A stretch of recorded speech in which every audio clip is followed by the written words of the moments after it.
Good morning. Good morning. This is Bob Gorley with podcast 111. And I have the pleasure of speaking with Lucille Procious. How are you this morning? I'm doing fine, I hope. Where were you born and raised? I was born in Rockville, Porter Township, Clarion County, on March 5th, 1938, in the old red brick house known as the Corbett House. Is that right? The picture of it is up there. I now they tell me I was born there. I'm garbling too much. No, you're doing fine. I can take that out. I was born in that house. I was told it was part of the Underground Railroad. It was built in 1832. And it was part of the Underground Railroad. There was a room in the back of the house that you could see there at the back end of the house. There was a room upstairs that there was no way to get into it but a secret door. And then there was curved steps that went up to it. And it was a large room, and it was completely closed in. There was no lighting or any windows in it. And they said that was part of the Underground Railroad. The man that built it was a Presbyterian missionary to China, and he is buried in China. Coincidence, my brother and I temporarily owned that house for a little bit. I remember vaguely. So. You were smart to sell it. Well, then they tore it down. Well, the back wall collapsed on it, and it would have cost $20,000 just to fix the back wall.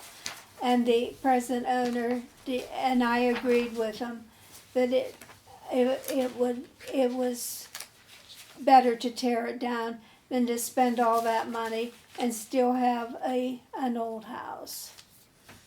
Who's your father and mother?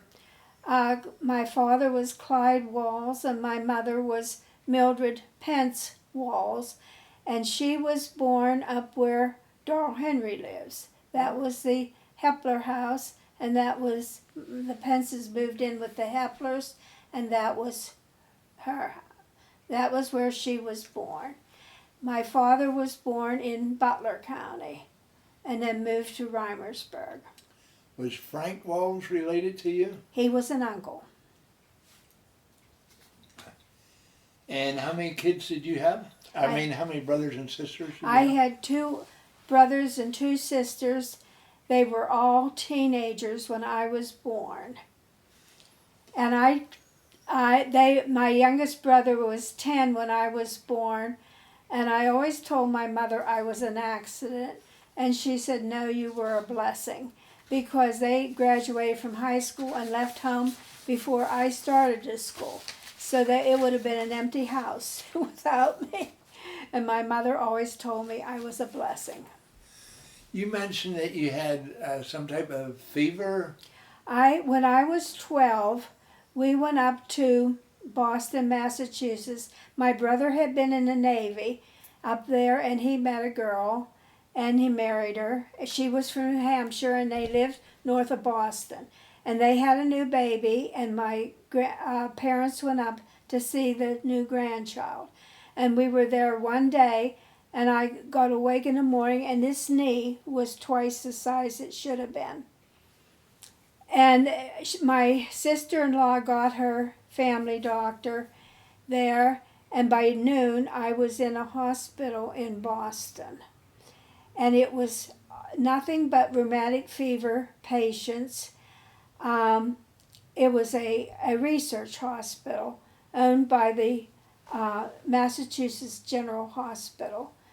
and it was there was about 100 of us. All of us had rheumatic fever, and it was they specialized. It was a research hospital, and they gave us penicillin every 3 hours, day and night. And they discovered through research that every one of us that was in there had had strep throat within 2 weeks to a month before we got rheumatic fever. So they used that research and they started giving penicillin for strep throat. And they were able to end rheumatic fever by giving it to the strep throat, and it killed the rheumatic, and they didn't have any more trouble with rheumatic fever. They ended that, and scarlet fever. But to this day, I am still allergic to penicillin and sulfadrug. I can't take either one of them. Rheumatic fever, is that something like German measles? Oh no, it's a joint. It's a joint thing. It's a joint thing. What do you have any idea how you got it? The strep throat. I had had strep throat 2 weeks before I got it. It affects the heart. It gives the heart rhythm. And I had problems for several years. Even after I was married, if I had a fever, I would have a heart murmur. But now I have no trouble with my heart. But the year I had this, one of the Wadding boys down by Leatherwood Falls, Melvin Wadding's boys, Okay. he was in 5th grade, I was in 6th grade. He got it the same time I did. He died from his. So your guardian angel was working? My guardian angel took me to Boston for 87 days. And you were in the hospital for 87 days? I was in the hospital for 87 days. When you were 12 years old? Uh-huh. And my mother stayed with my brother, and she was raised in Rockville, didn't drive, but my sister-in-law took her one time to a train. I only had visiting on Wednesday and Sundays. So she could only come. There was no train on Sunday. My sister-in-law took her to the train, showed her how to get to Boston, to the train station, and then she had to take a taxi from the train station to the hospital, and she did it. Wow.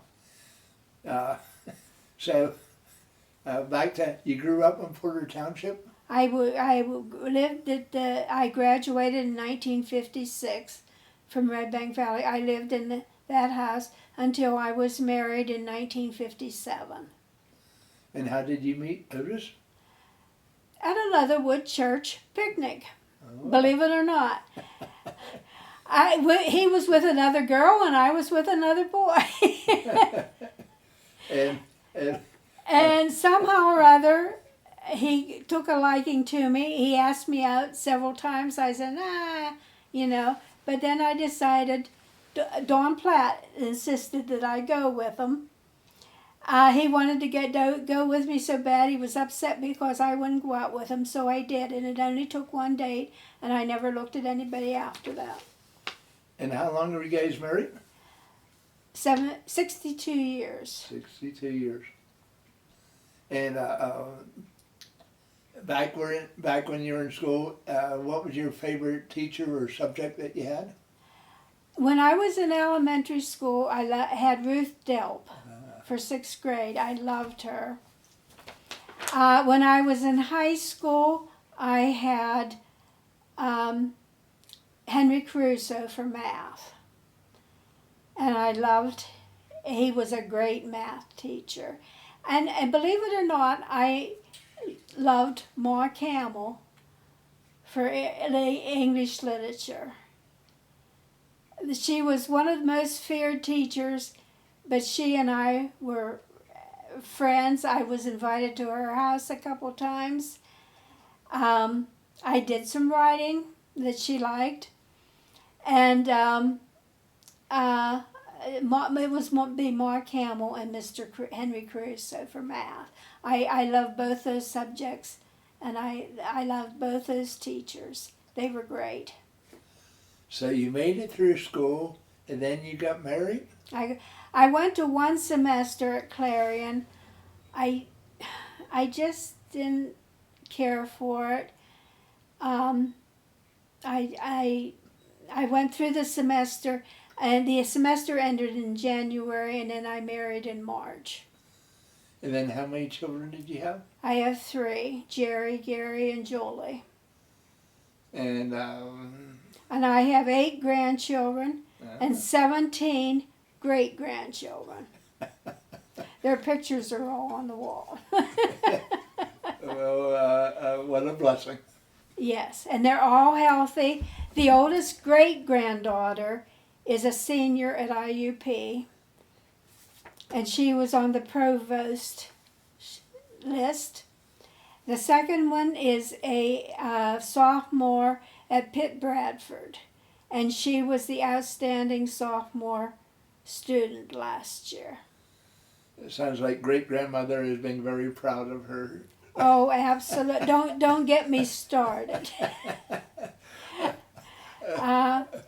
But we only have one great-grandson with the Procious name. He's pictured on this one picture up here, and on his grandpa's knee. Grandpa was so proud that we finally got a great-grandchild, with a son with the Procious name. That's the 5 generations there. Well, I can see why everybody's tickled. Oh, yes. And he's a cutie. They come out every now and then, pretty often, because Grandma has a candy jar on her kitchen table. Okay, so you got through school and you started a family and you were a farmer? I helped Otis here on the farm until I went into the post office one day and they had a sign up. They were hiring. They were giving the civil service test. And I read that and I thought I could do that. So I went and took the civil service test. Well, I had the top score in the thing, and I was a woman. And that was at the time when they had to hire women. And a lot of veterans were very unhappy that I got the job.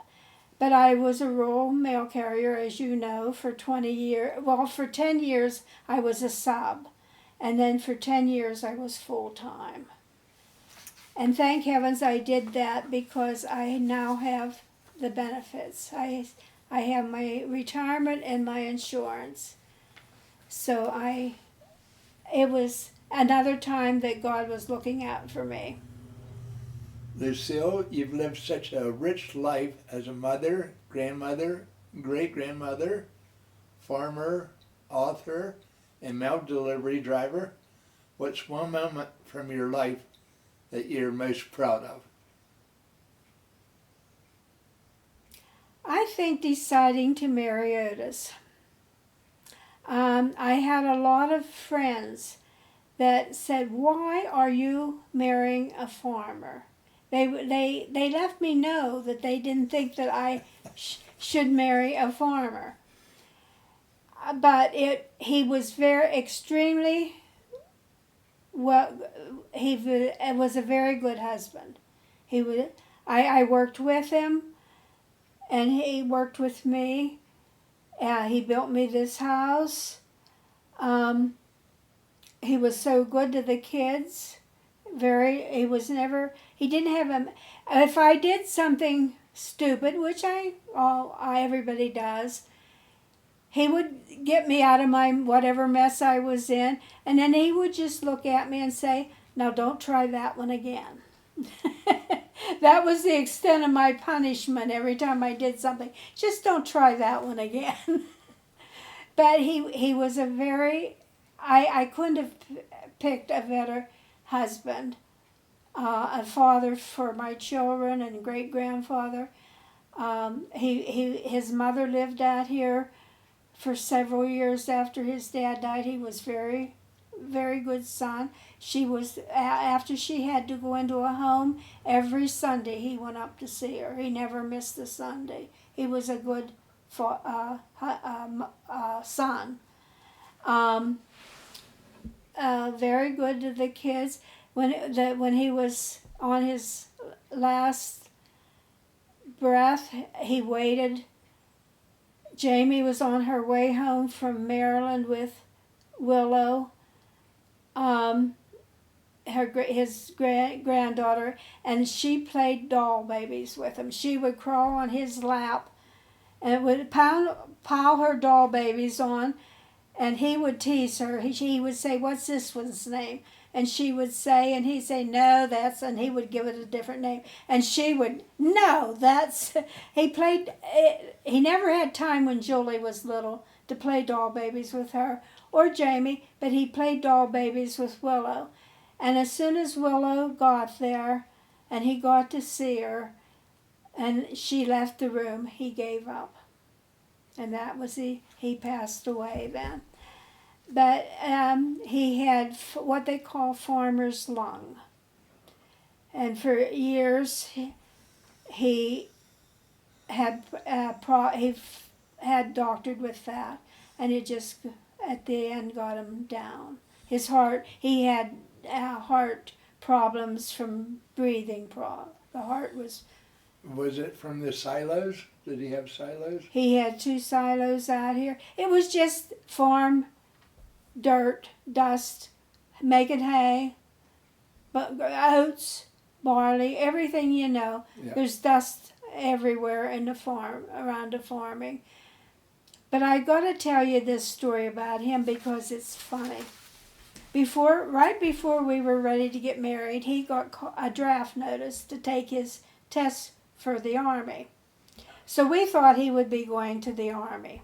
He went down to take his test. He milked his dad was sick with cancer. He milked the cows before he left. They took him by bus to Pittsburgh. And he ate before he left home. And got down there, he was kind of hungry. And he went into the place and they had those big Hershey candy bars for $0.25. So he bought this Hershey candy bar and ate it. When he went in to take his test, they told him he was a bad diabetic, and they turned him down. Dr. Miller always they told him to go home. He was bad diabetic, and he did have a diabetic curve, they called it. When he ate something sweet, it showed up. And so he just cut off the sweets right then. He never ate sweets after that. But Dr. Miller always laughed. "I'll bet you're the only person that ever got out of the Army by eating a Hershey candy bar." But he was kind of disappointed because he kind of wanted to go to the Army, you know. But it turned out that was another place God intervened because his dad passed away 1 month after we were married.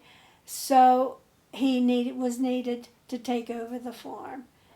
And that was another case of God being where he was supposed to be at the time he was needed, unbeknownst to us. Did you learn how to milk cows? Oh, yeah. Oh, yeah. It didn't take long. What was it like delivering mail in your community?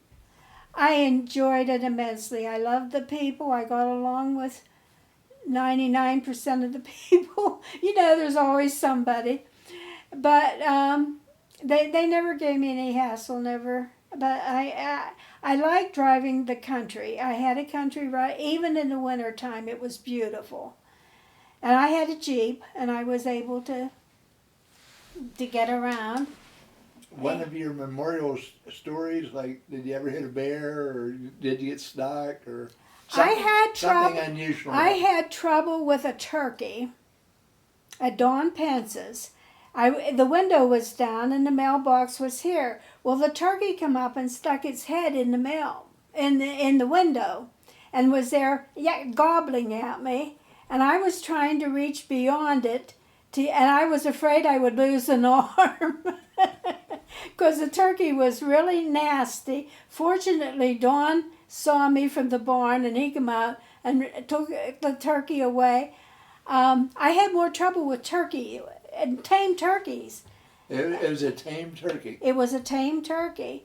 Well, then it disappeared, and I said to Don, "What happened to Tom?" And he said, he ran over his foot with the car, and the foot got smashed, and it did him in. The turkey died. And I said to Don, "Could you eat him?" And he said no. He said he was such a pet for many years. They had him for years, and he was such a pet. But yeah, I also had a dog up in the Bob Thompson farm. I had a dog that when the window was down, and he was a black lab. And when I would go to put the mail in the box, he would jump up and with his head in the window. And it took 3 jumps of the dog to get the mail in the box. He would jump up, or go down. I would open the mailbox lid. He would jump up. I would throw the mail in. He would go back down. I would shut the door. It took 3 jumps of the dog to get the mail in that box there.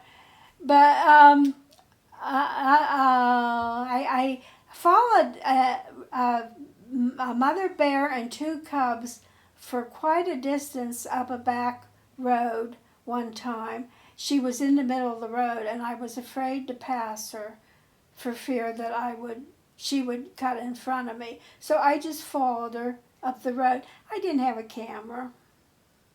But the things that I had a deer that came down over a field, and there was a high road bank there, and it jumped over that road bank, over the top of the hood of my car, and went down the other side of the road. Up close and personal? Up close, but he didn't hit the car.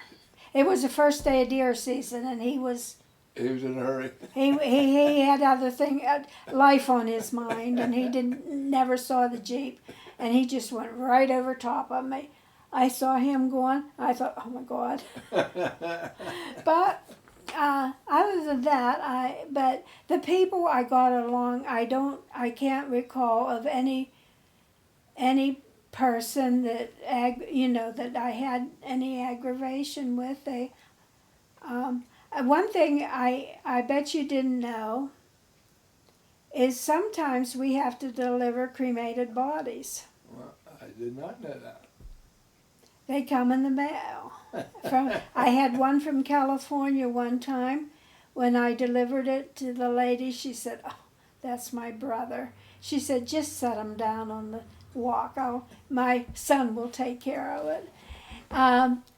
3 times I had cremated bodies that were sent in from out of state to be buried here. Well, it's nice to be able to learn new things. I did not know that was Did you know that you delivered bees?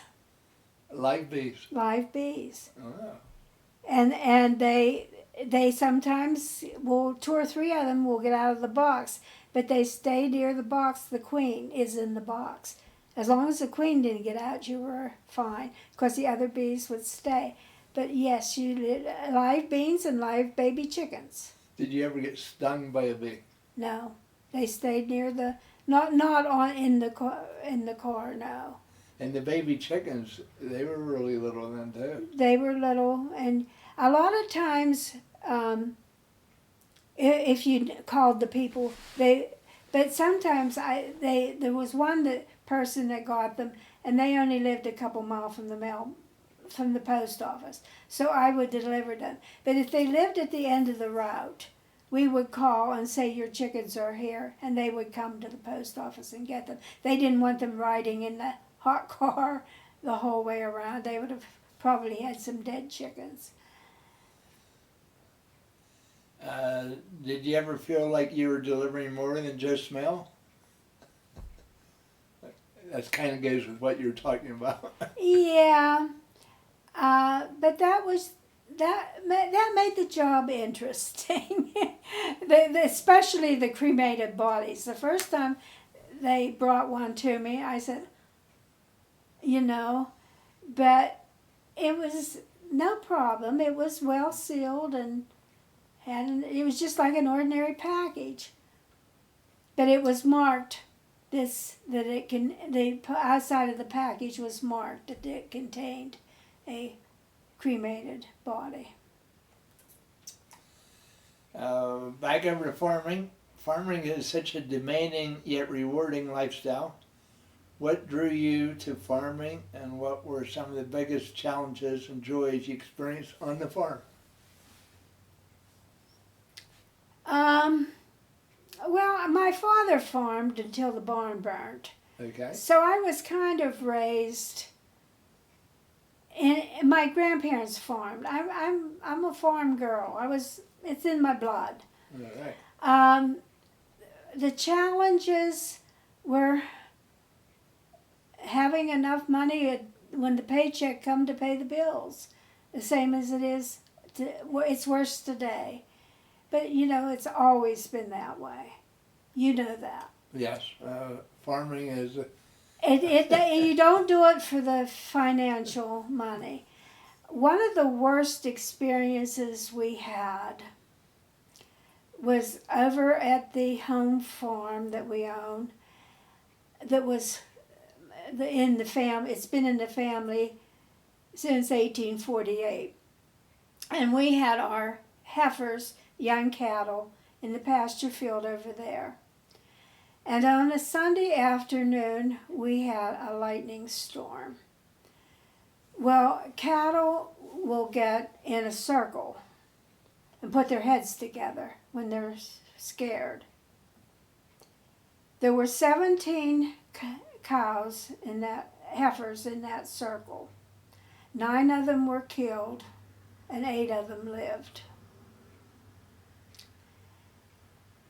And I was so upset because that was our future. That was our herd a year or 2 years from now. And Otis and I was so upset. I said, that's our future. That's our milk 2 years from now. What do we do? And he just looked at me and he said, there were 17 cows in that circle. 9 of them were killed. We still have 8. We'll be okay. And we were. That was Otis. That was his. He had that attitude. That was a big challenge that you overcame. Are there any farming traditions or lessons you passed down to your children and grandchildren and great-grandchildren? Oh yeah, all of them.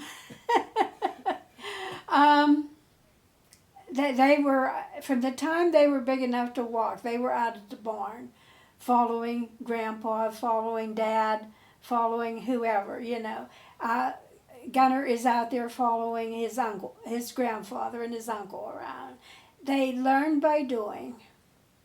Yes. And they were, the boys worked with their dad. They formed a partnership. Otis was always, we had a neighbor down here that said to Otis one time, well, you're working so hard and you'll end up dying and she'll get the farm and she'll marry somebody else and he'll get it, And that put the seed in Otis's head, and And he would always say to me, if anything happens to me, this farm belongs to the boys. And I said, I know that. I know that's what we're doing. But Johnny put that seed in his head, and he never. So not too long before he passed, he said to me, now you be sure the boys get this farm. So I went to the phone and I called our lawyer. And I said, told him what was going on, and he came up to the house. And the two boys and Otis and I sat at the kitchen table and wrote up a partnership, giving the farm to the boys. And Otis was sitting there listening and watching, and he signed the papers that the boys would get the farm. Perfect. So I took care of it so he would know that I did it. It was generational. Well, now we're getting back over to being an author. So you've done all these things. When did you decide you were going to become an author? When Otis was having his problems, he wasn't able to get out much. And he would say to me, "Take me for a drive." And so I would say, sure, whatever I was doing, I just dropped it and took him for a drive. And I said, "Where do you want to go?" And he said, "My old milk route." You know, he drove a milk truck and gathered up milk at farms. His dad did that before him. And he said, "My old milk route." So we got in the car. And I said, where do we start? And he said, "Well, we go to Middle Run." The first stop was the old Charlie George farm. We went up through Middle Run, which I had no idea where Middle Run was. We went through Middle Run, and we went up there, and he said, "The farm was right here." And I said, "Where?" And he said, "Well, the barn sat there, the house sat there, and there was those 5 steps went up to the house." It was all grown up in trees. There was no farm there. And it's only been like 50 years since he quit hauling milk. In 50 years, that farm disappeared. I just got chills up and down my spine. I thought, is this the way our farm is going to look in 50 years? And I come home and I couldn't get it out of my head. And we got to looking around when on his project. I got to looking at while we were running around his route. I got there was a lot of farms that had disappeared. And I thought, what in the world is going to happen to all our farm? And I started doing research on all the farms. I got to calling people and saying, "Do you have pictures of your farms that you would let me use?" and so forth. Everybody said yes. I only had one turned down and in the Red Bank Valley School District. I only had one. He said he would think about it. But after I talked to him a little bit, I decided I didn't want to do his farm because he told me some things that I knew weren't right. So I didn't want to get involved with him. So he's dead now, so I can talk about him. But everybody, and I'm not sure if somebody called me and said, "Would you give me a write-up about your farm and tell me about your farm?" But I would say what I would say, a stranger that, because some of them I knew, some of them I didn't. But every one of them in the 5 townships surrounding the Red Bank Valley said yes. And and gave me pictures, and there were a few I missed. I only had one criticism I put in about a farm that's owned by somebody that's kind of wealthy. He bought it for a different reason. But that reason was why I wanted to show that they weren't all just milk cows, that there was a ginseng farm. There was the farm down here that raises stuff and takes it to Pittsburgh to sell the food. I wanted to show that there was more hog farms. There had been chicken farms at one time. A lot of them were chicken farms. There was, different things that I wanted to show to make it more interesting. And this guy had what it took to make it interesting, and that's why but they said, "Well, he's not a farmer, he's a businessman." I was doing the farms, not the farmer, I wanted to show the farms because they're what, and I've had some interesting feedback. The one most interesting, I had a call from my granddaughter in Utah, and her brother-in-law was visiting her from down at Sagamore. Not Sagamore. Well, anyway, he married a woman with a farm, and yeah, right near Sagamore. And he opened up my book that was laying on her table, and there he said, "There's my grandfather's farm in it with the barn on it. I never saw the barn." Mandy called me and said, "Do you have another book?" And I said, "They're getting down, but I have one." I sent her the book so he could have a picture of his grandfather's farm. What a coincidence. From Utah. I had a call from a man in Oklahoma. He was at a cousin's, and that cousin had the book. He lived in Kellersburg. He wanted it because he was raised over there, and he knew a lot of the places, and he wanted a book. He called me back. He had graduated from Penn State. He wanted a book to put in the alumni library, the agriculture alumni library at Penn State. So I have a book at Penn State University. So you're nationally known. I'm nationally known. I wish I would have kept track of how many books I mailed out of state. And I didn't. I had mailed a lot of books to Florida. I mailed several to California. I sold 5 to a doctor in Florida. His grandfather's farm was in it. He wanted one for each of his children. Interesting stories and interesting sales. I sold a book over at a cemetery in Dry Ridge. I got to talking to a guy that was at the cemetery. He was from Kentucky. His wife's grandfather's farm was in it. He wanted a book, so I mailed a book to Kentucky. I met him at the cemetery. I came home and told my son I went to the cemetery and sold a book, and he said, "Was he living or dead?" He was very much alive, and he had a roll of cash in his pocket.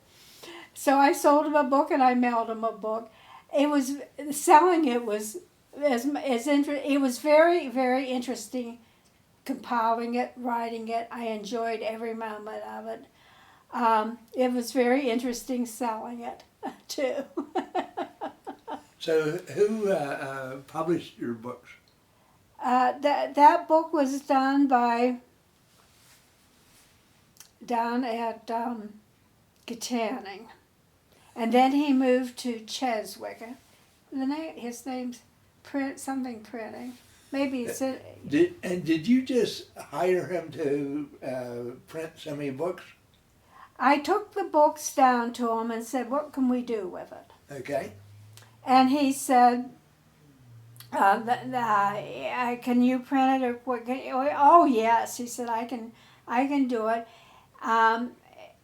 Printing it by 100, you get them a lot cheaper, but then you have to sell 100 books. Yeah. Well, to get your money back. Well, I had no problem. I sold 300 of those farm books. I kept calling him back and ordering. I would order them by 50. I'd sell those 50 and I'd call him back. "Can you print 50 more books?" I have one left that I keep for it's not mine, personal copy, but I keep one to keep that I can show people. I think he's down at Cheswick now. Publishing company. I can't.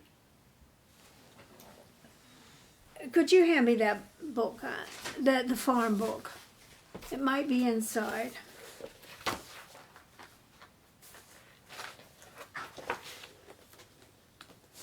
No, it's not. What's like one of the favorite pieces that you've written about in your books? Like one of your stories that just an unusual story.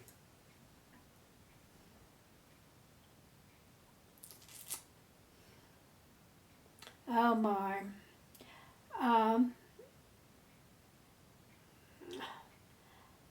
The guy with the ginseng farm, he was so excited, and that was something different.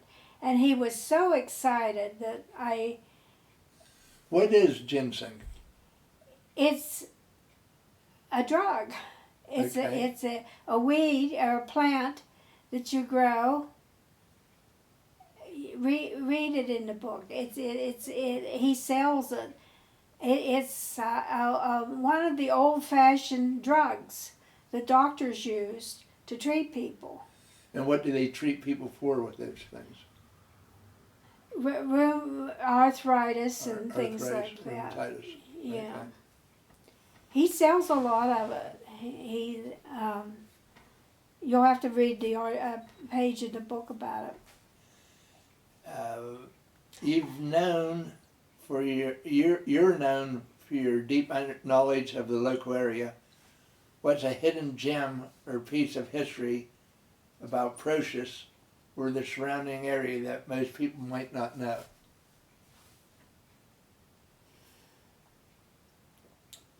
Well, in the old house being part of the Underground Railroad would be one thing. The builder of the house being a Presbyterian minister to China and he's buried in China would be another one. The Leatherwood Church has a lot of Corbett's history over there. Yeah. And that one book was taken. There was a book, his grandson wrote a book about him, and the church did have it. And Velma Lucas told me it has disappeared. I think your dad had a copy. He might still have a copy. Velma Lucas is 101 years old. I know. And my sister Wilma's daughter loves visiting with her. She is so knowledgeable. She is. She graduated from her, and she was one month older than my oldest. I'm going to have to get a drink. Sure. Do you need anything? No, Glass I'm of good. tea I'm good. or anything? Nope, I am good.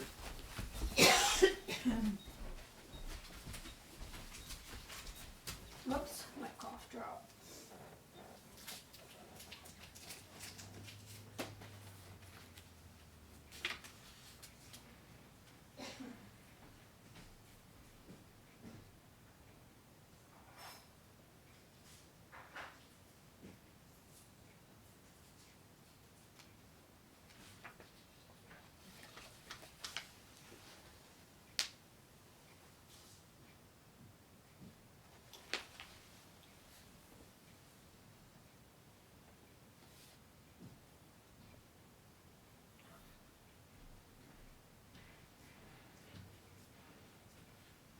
I can't think of anything on the wall side right now.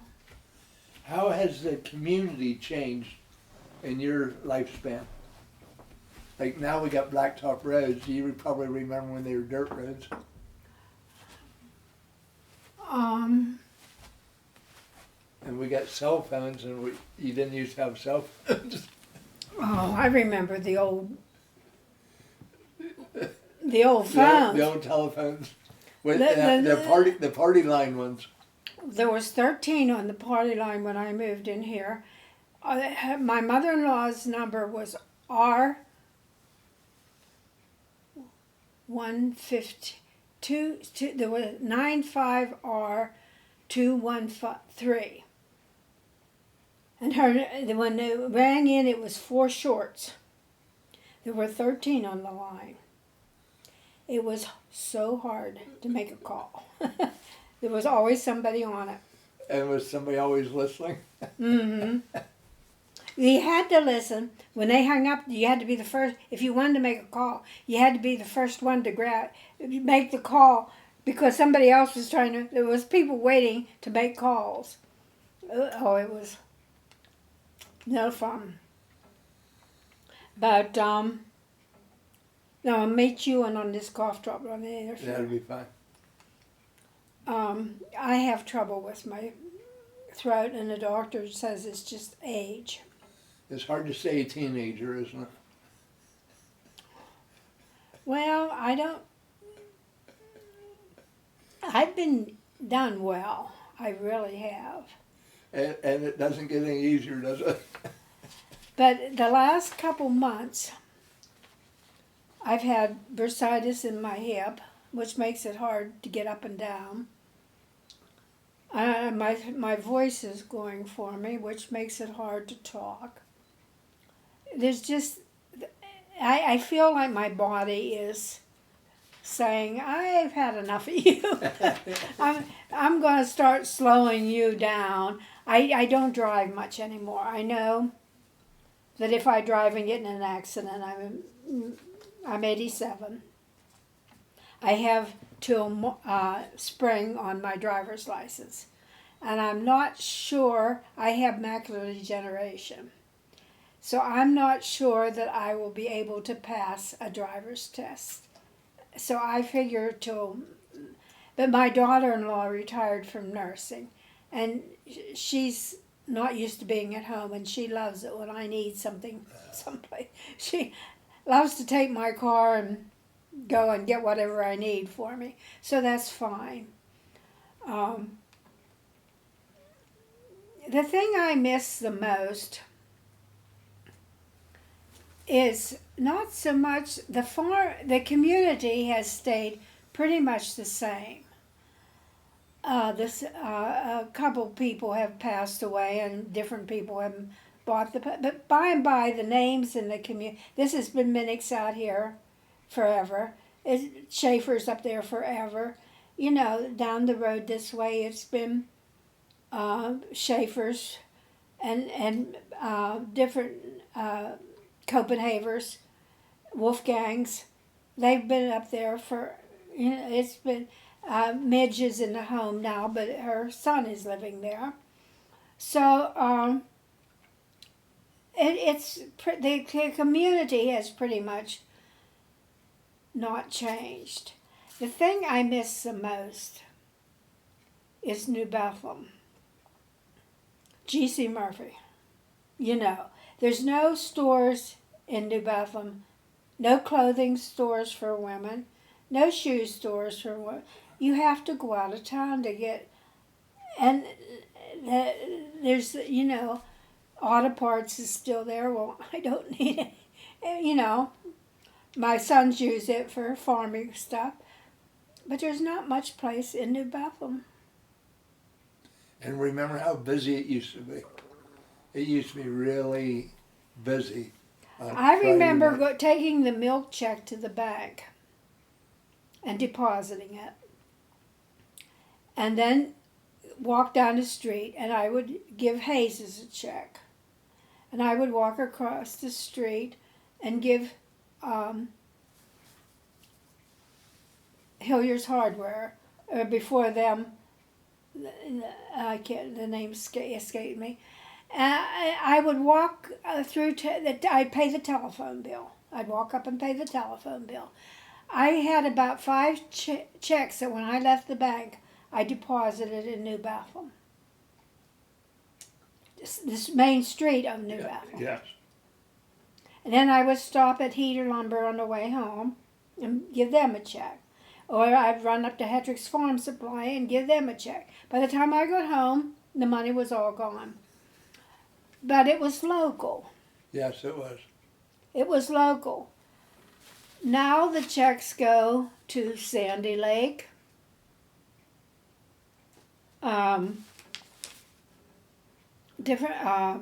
Shippenville. We get our feed from Shippenville since the mill shut down. The mill was another one. I would have a check for the mill.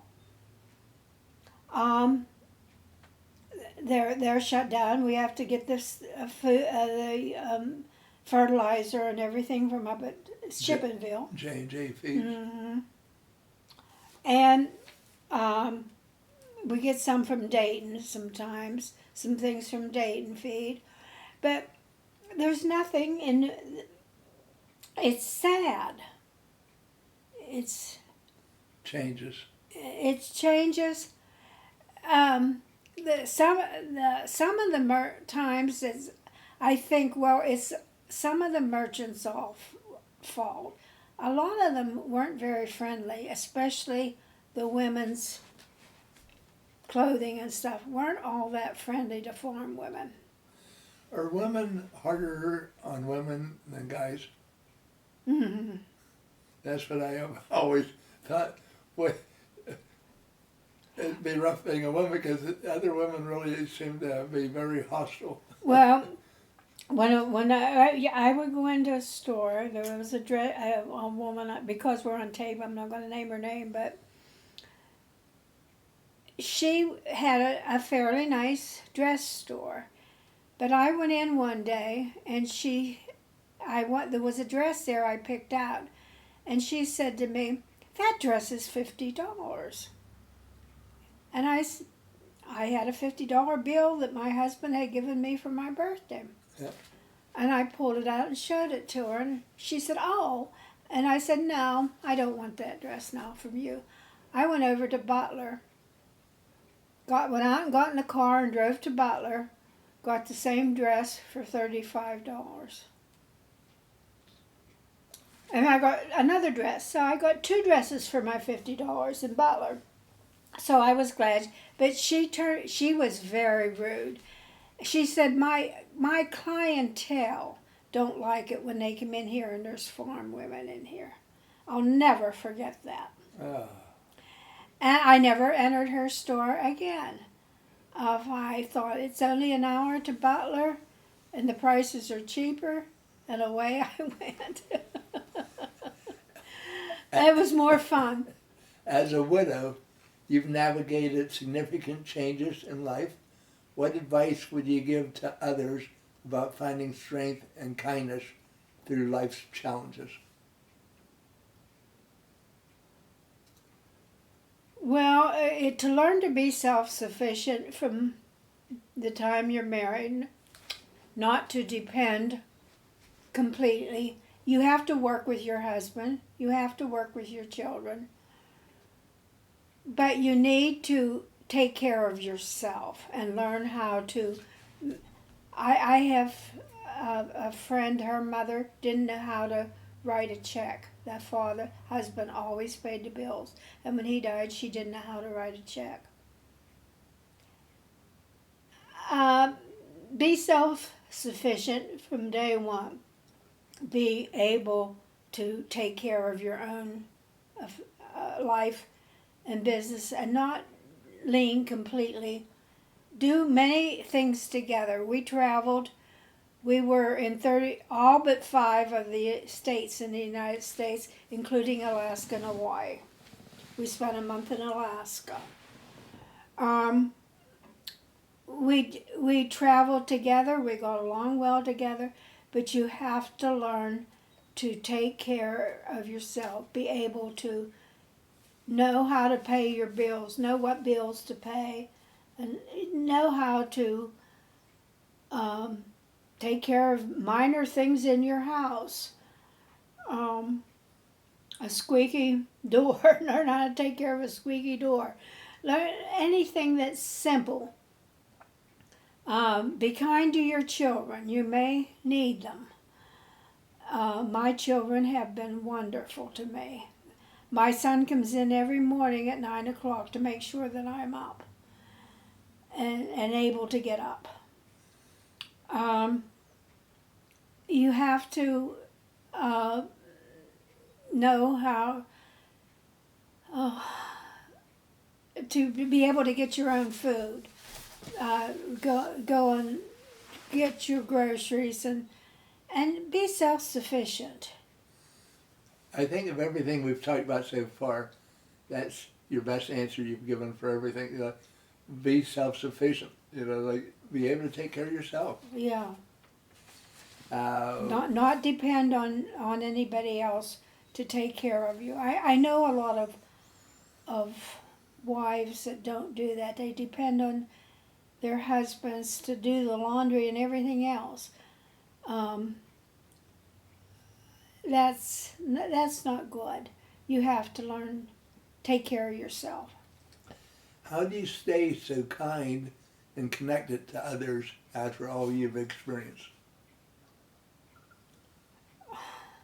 Inheritance. I inherited it from my parents, from my grandparents.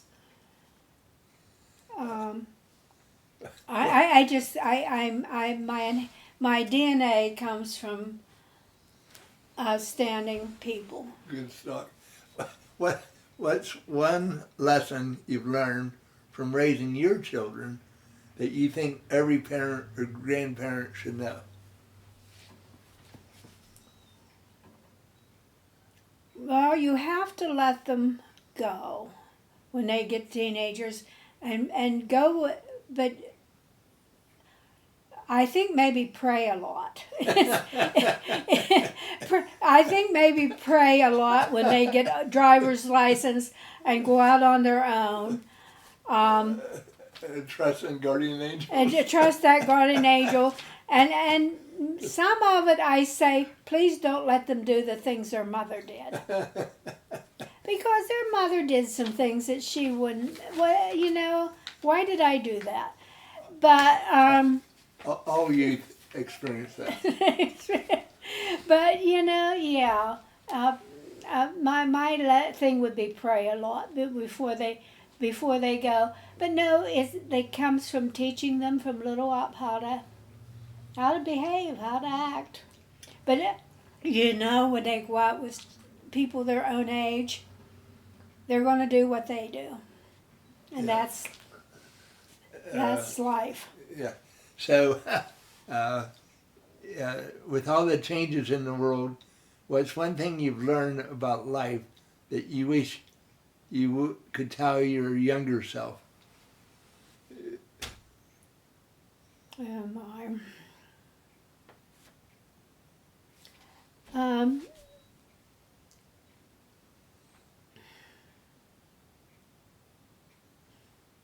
But that's a question. And I'm drawing a blank. That's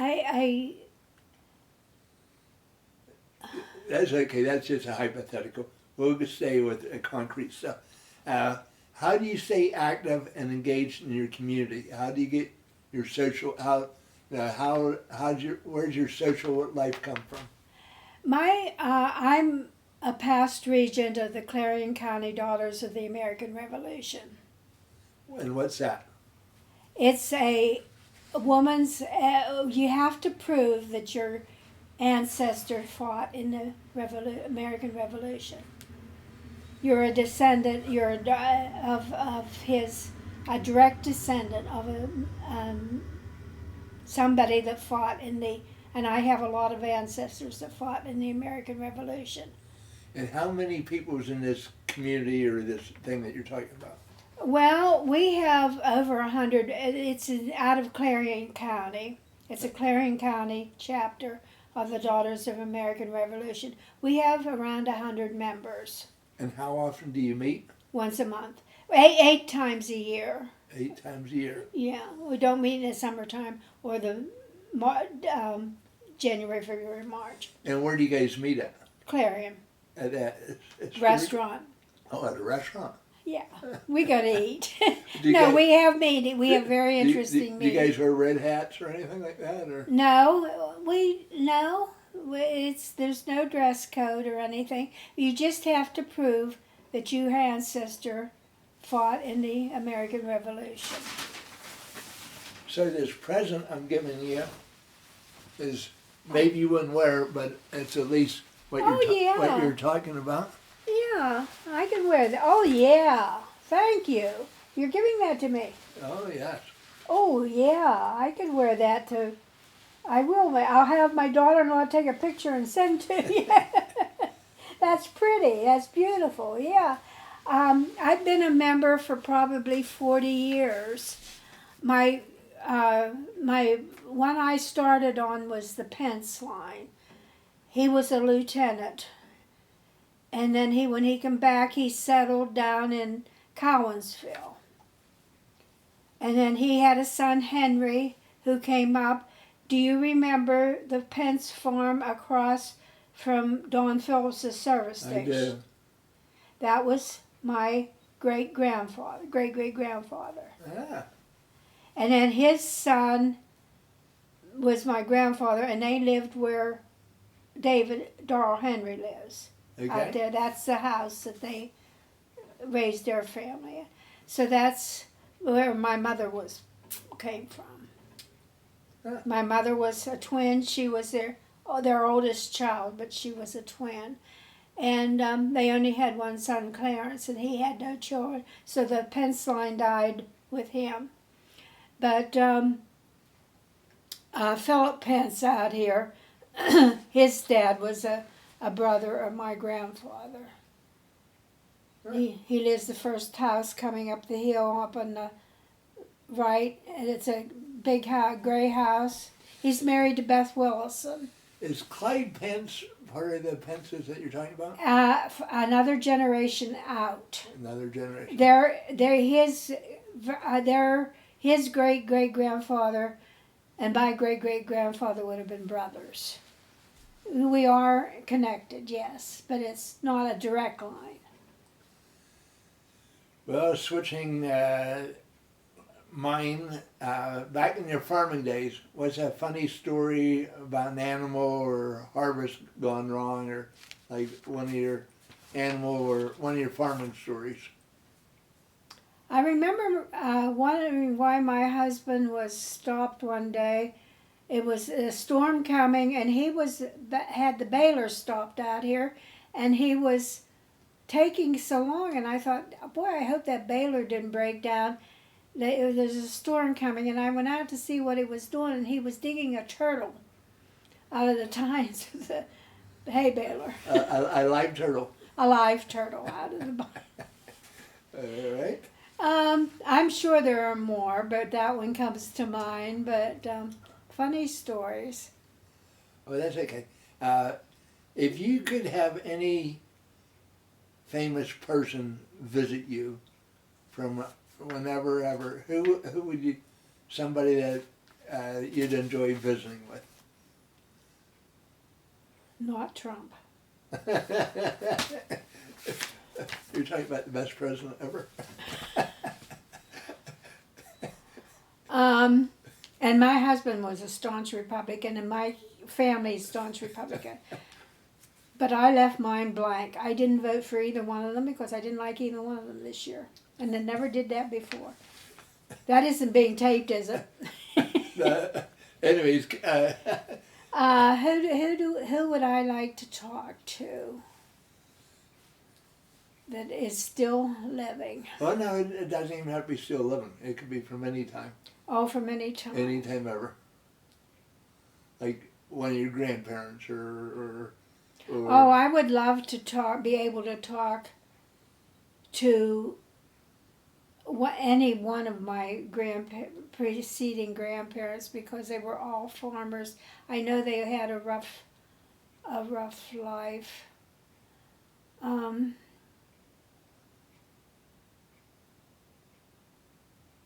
I haven't.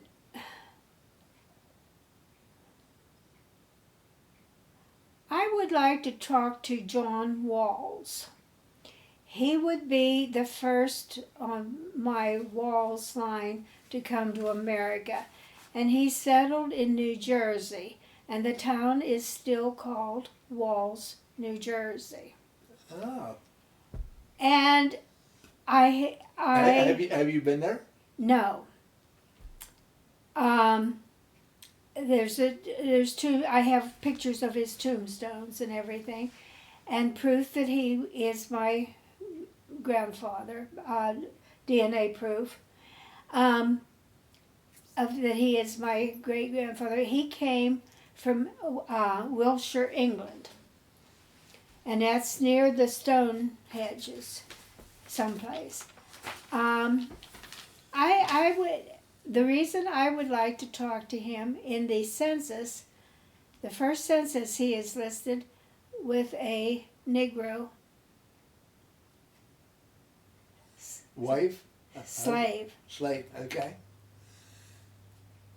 And so you're English, your ancestries are English. My Wall's ancestors are English.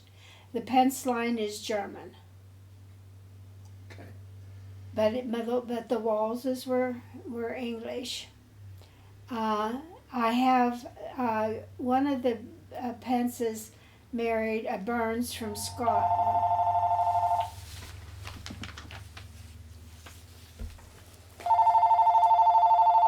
Okay, I canceled that. Thank you. Um, I have a lot of I have more Scottish and German than any other thing, but the Wallses were. I had been told one time that they were Welsh, but when I did my DNA, it pinpointed this town of Wiltshire in Wiltshire, England, as where they came from. And they were farmers. And now the slave may have been he hired the slave to help him on the farm. You know, I have no idea, but I just don't like that being in my my. It's the only one I found in my line, and it's the way it was back then. It's the way it was. And I know it was, he did it for a reason, and it's the way it was. I'd just like to know more. Your life is full of wisdom and kindness. What's one piece of advice you'd share with younger generations about how to have a meaningful life? Like how, suggestions for the youth to make something meaningful out of their life. Number one would be start in Sunday school when you're young and stay in the church. And that's where the teenagers now, they have soccer games, they have everything else to go to but church. And the churches are empty. That's why I did the church book. And they, we never did anything on Sunday except church stuff.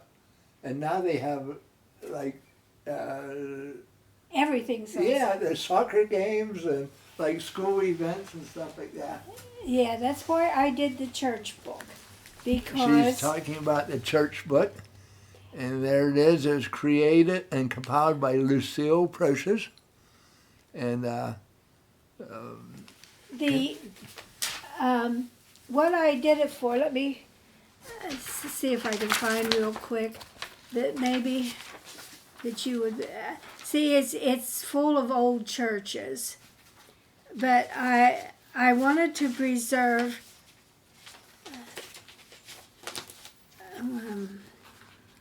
You know, when you want to find something, you can't. You think you know where everything is. This is one of the.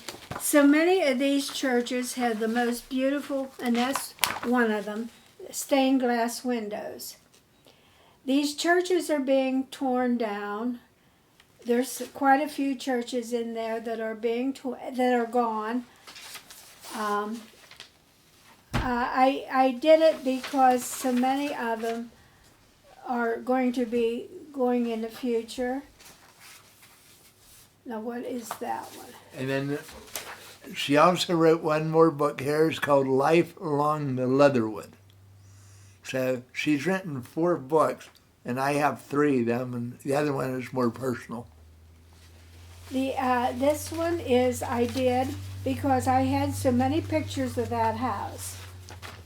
And thanks to a man named Alan Gorley, I'm related. I got beautiful pictures of the Leatherwood Creek. All right. For in my book. The reason I did it was to preserve pictures of this old house. This is a serenade that they had from my brother when he came from Boston. This is my dad's old sawmill that was up, you know where it was? I do. By the pond. The picture of the kids fishing in the pond. I had all these pictures laying around.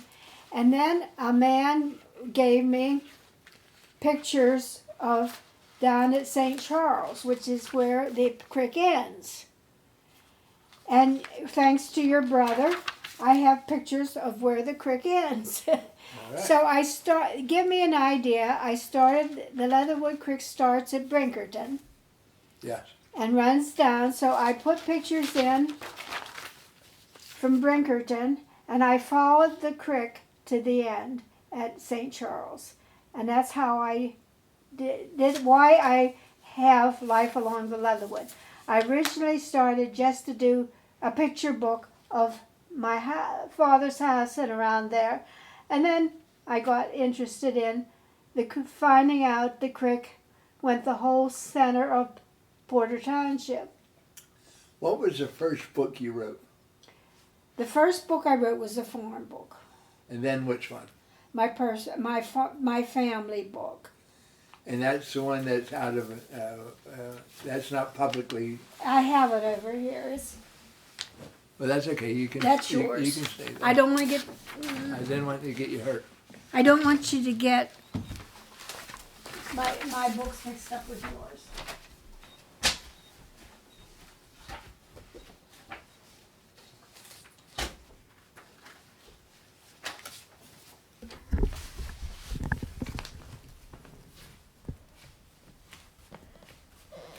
Do you want this one too?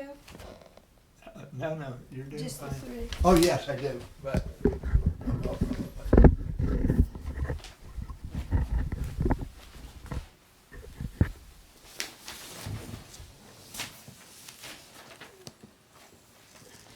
and this is the second book she ever wrote, and it's called Years of Memories, and she keeps adding on to them.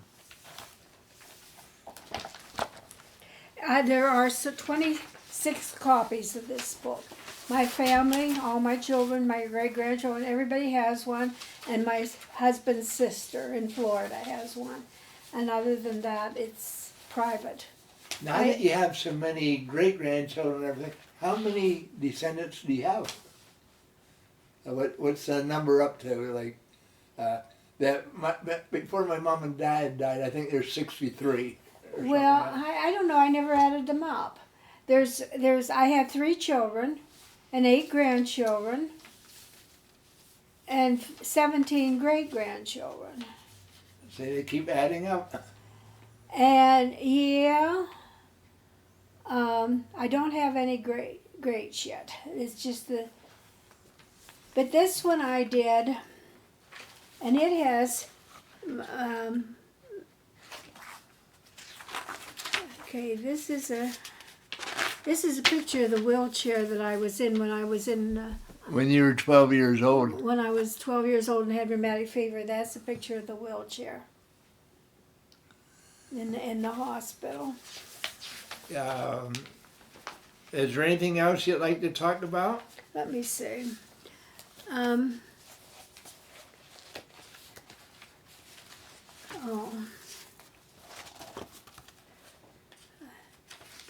This is, I don't know, I was just going to go through was any pictures that, this is just all.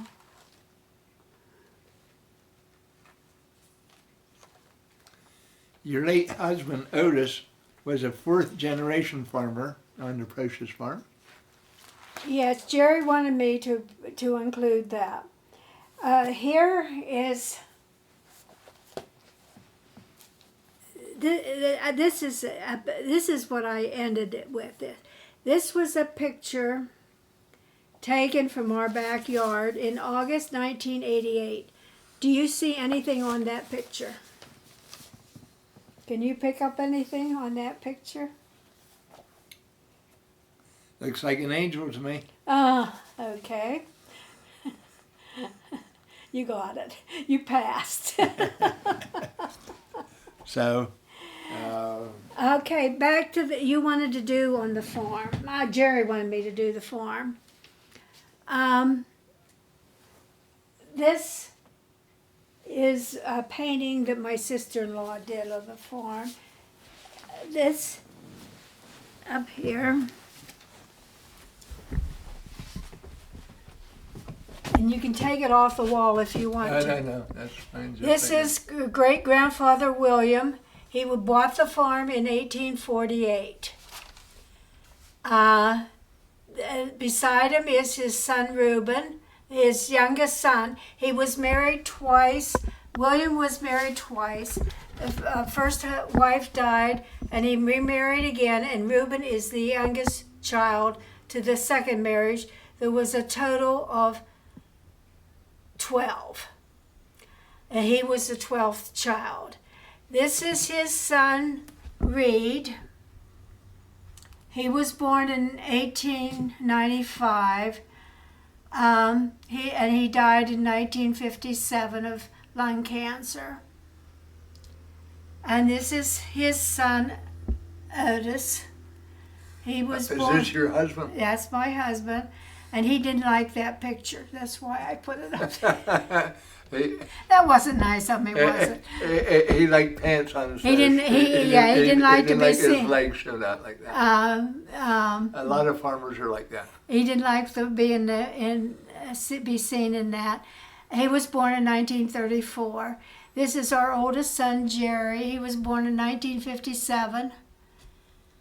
And Gary was born in 1958. And Jason was born in 1980. Ryan was born in 1986. Aaron was born in 1988. And Gunnar is 6 years old. Anyway, he's 6 years old. But that is the 7 generations that have lived in this farm. That is a picture that my sister-in-law, she's a juried artist from Salem, Massachusetts. She painted that picture from a picture, and when Grandpa died, the original Grandpa died, the farm was appraised at $1,400, and the matched set of black horses was $400. They were the third of value of the farm. The house is still standing. It has been sold off. It has a big piece built to it. The barn is getting to be in bad shape, but it was built during the Civil War. They were putting the grandpa and his oldest son, Adam, were putting the roof on the barn, and 2 men in horseback came around and told Grandpa he had too many sons at home, that one of them would have to go to the war. So Adam crawled off the roof, went down and got on the back of the horse, and I have a copy of the paper he signed in Cantanning with his enlistment. He went down the Ohio River to the Elk River in West Virginia. He fought down there in the Civil War, and he stayed there, and the town is called Procious, West Virginia. Well, Lucille, I think we're going to call this a wrap. Okay. I was going to say there's the original picture of this that This one right here? yeah, the bottom one is the picture that she painted the picture from. Is there anything else you'd like to discuss while we're... No, only that it's it's still in the family, and my grandson Ryan thinks that he wants it. He works for the gas company now, but he thinks he really wants to keep it and keep it in the family, and so hopefully it will be And any of those pictures you want to take, and you're welcome to take, and then I'll show you some after you turn it off here.